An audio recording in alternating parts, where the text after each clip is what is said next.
Get ready for the countdown. 10, 9, 8, 7, 6, 5, 4, 3, 2, 1, 0.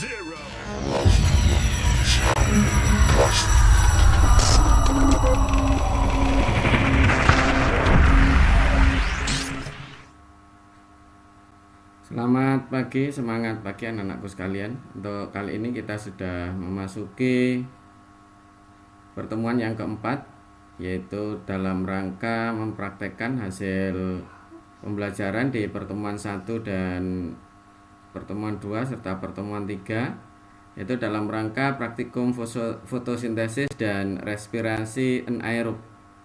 Nah, di antara dua ini nanti satu yang kalian praktekkan.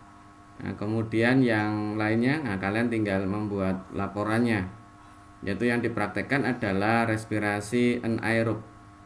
Karena hal ini sehubungan dengan alat dan bahan, yang mungkin untuk praktikum fotosintesis ini agak sulit untuk alat dan bahannya. Nanti kalian tinggal membuat laporannya.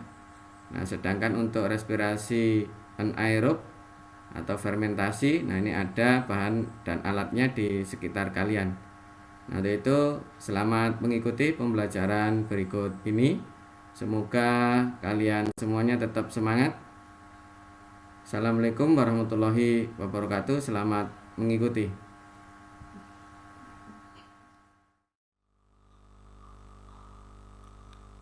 Baiklah anak-anakku sekalian, untuk selanjutnya kita menyanyikan lagu kebangsaan Indonesia Raya supaya rasa kebangsaan kita terpupuk, sehingga kita bangga sebagai orang Indonesia.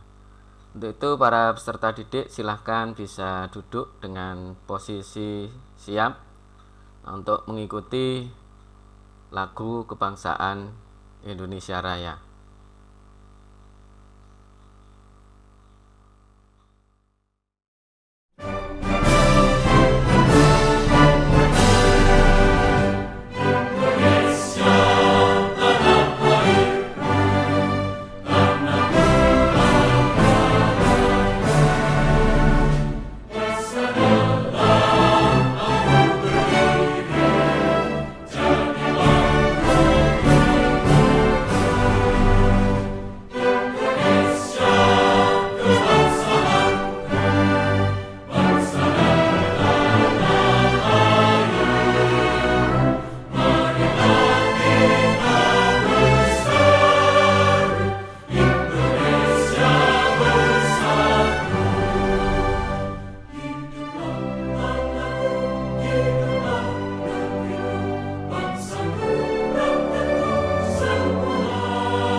Sebelum memulai pembelajaran, mari kita berdoa sesuai dengan agama dan kepercayaan masing-masing. Berdoa dimulai. Selesai.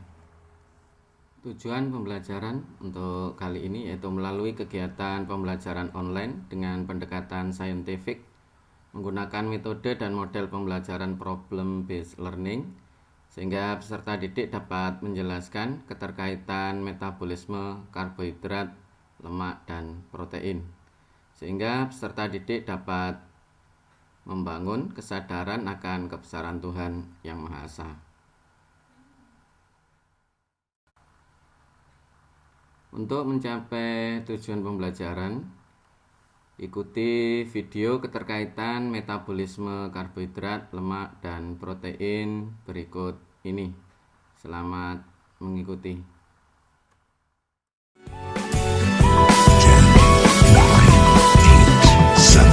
9, 8, 7, 6, 5, 4, 3, 2, 1, 0.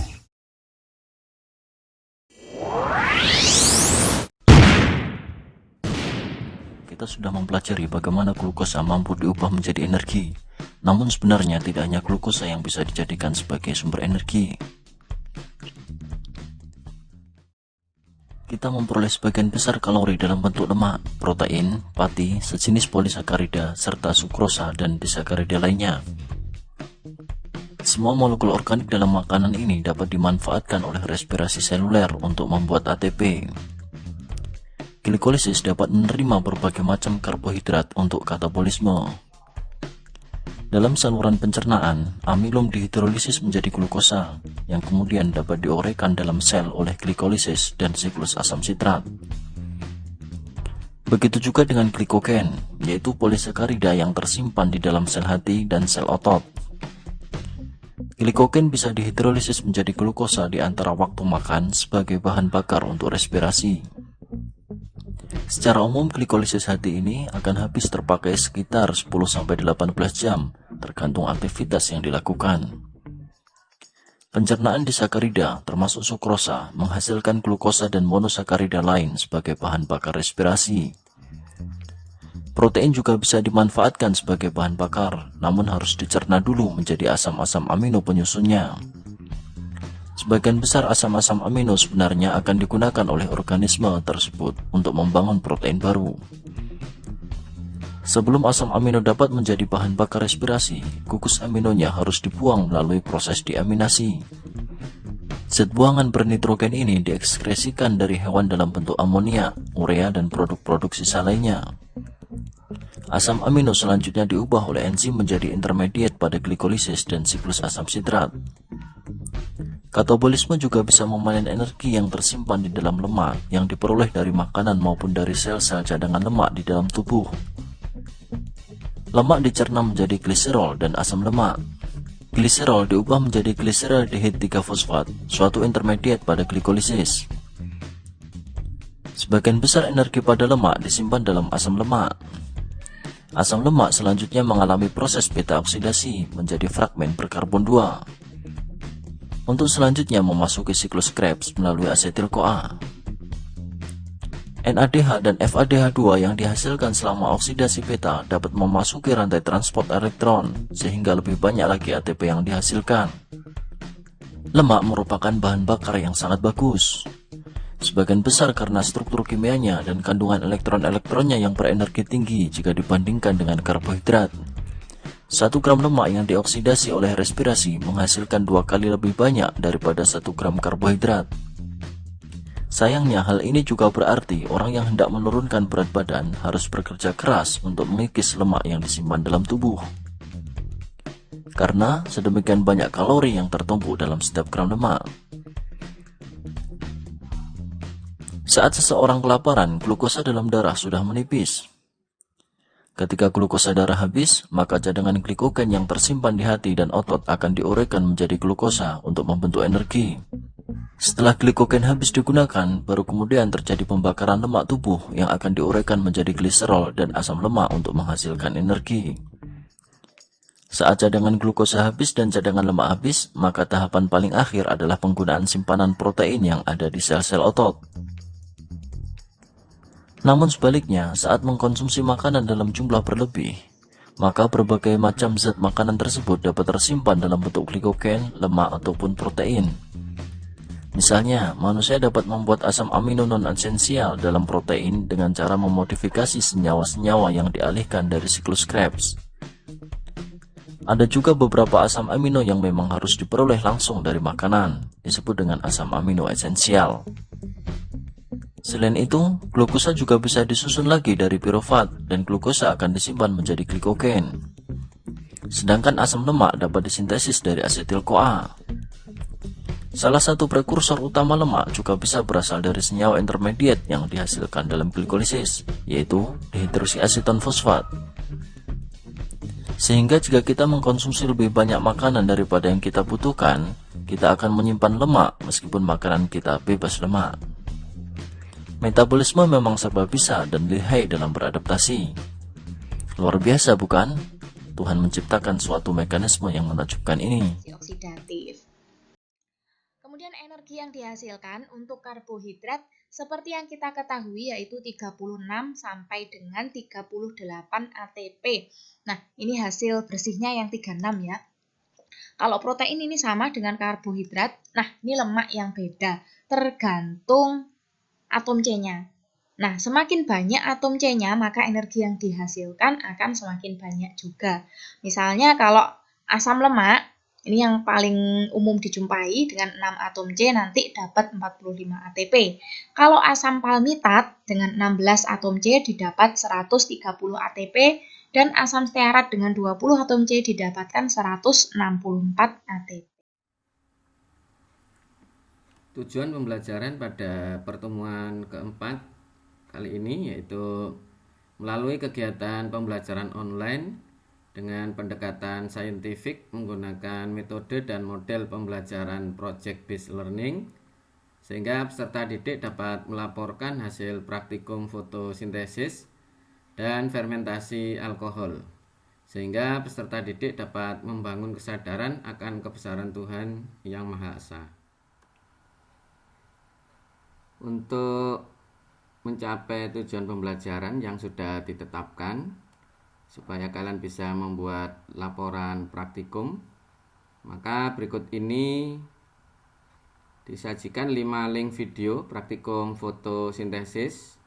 Kemudian unduh salah satu sesuai dengan penugasanmu, pelajari, nah kemudian buat laporannya. Berikut 5 link video praktikum fotosintesis yang kalian jadikan dasar untuk membuat laporan praktikum, yaitu yang pertama pengaruh jenis daun terhadap laju fotosintesis, yang kedua percobaan Ingenhousz yaitu pengaruh suhu, yang ketiga pengaruh kadar CO2 terhadap hasil fotosintesis, yang keempat praktikum fotosintesis yaitu plastik berwarna, dan yang kelima ide praktikum fotosintesis di rumah, ini untuk uji sak. Nah, silahkan bisa diunduh di alamat yang tertera dan kalian buat laporannya.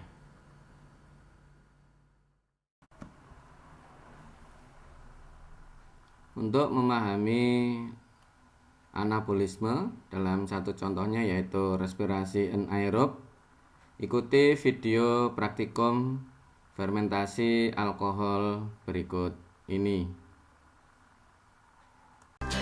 Oke, praktikum respirasi anaerob.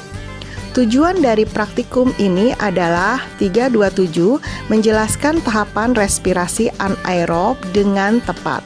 Kadet 423 melakukan percobaan respirasi anaerob atau fermentasi alkohol dengan tepat sesuai prosedur, dan KD 424 membuat laporan tertulis hasil percobaan respirasi anaerob dengan benar. Oke, kita mulai dan kita siapkan alat dan bahan. Yang pertama, kalian siapkan 1 botol bekas air mineral. Kemudian 1 buah balon. Dan selanjutnya 2 sendok makan gula pasir.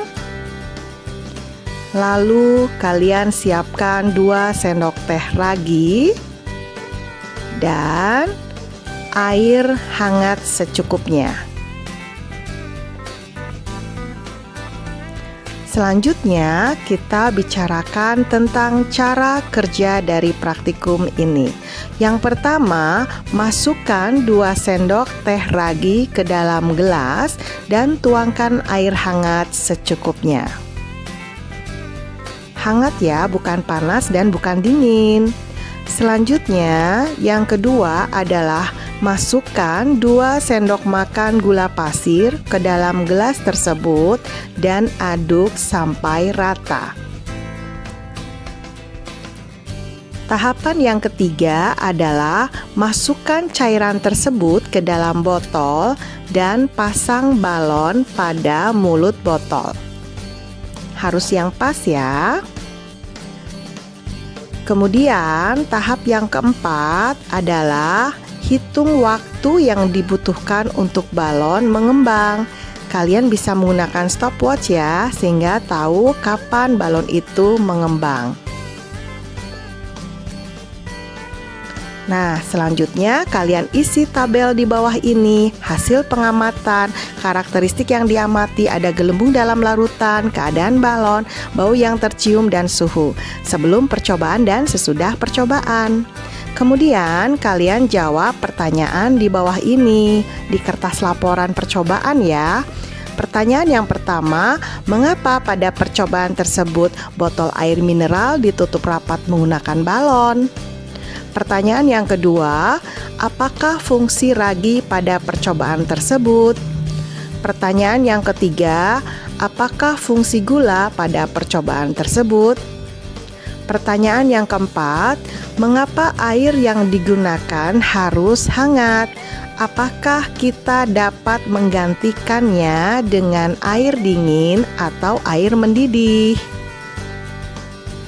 Pertanyaan yang kelima, mengapa gelembung pada larutan menjadi bertambah banyak? Selanjutnya, pertanyaan nomor 6, perubahan keadaan balon menunjukkan bahwa proses yang terjadi dalam balon menghasilkan apa? Pertanyaan yang ketujuh, bau yang tercium dari larutan menunjukkan bahwa proses yang terjadi di dalam botol menghasilkan apa? Dan pertanyaan yang terakhir, proses apakah yang terjadi pada larutan di dalam botol? Selanjutnya kalian tulis kesimpulan, yaitu tulis proses dan hasil dari fermentasi alkohol. Tugas kedua dalam pembelajaran 4 ini adalah setelah kamu mendapat contoh mengenai praktikum fermentasi alkohol melalui video, lakukanlah praktikum sesuai petunjuk di LKPD 5 tentang fermentasi alkohol yang dapat diunduh dari LMS kelasmu masing-masing. Lalu laporkan hasil kerjamu dalam bentuk video dengan format MP4 dengan durasi maksimal 10 menit. Kemudian kirim ke alamat LMS kelasmu masing-masing sesuai tenggat waktu yang diberikan, yaitu 2 minggu. Saya tunggu hasilnya, jangan sampai terlambat. Berikut link video pembelajaran pertemuan 4, yaitu yang pertama jalur metabolisme karbohidrat, lemak, dan protein. Yang kedua, keterkaitan antara katabolisme karbohidrat, protein, dan lemak, serta praktikum respirasi anaerob.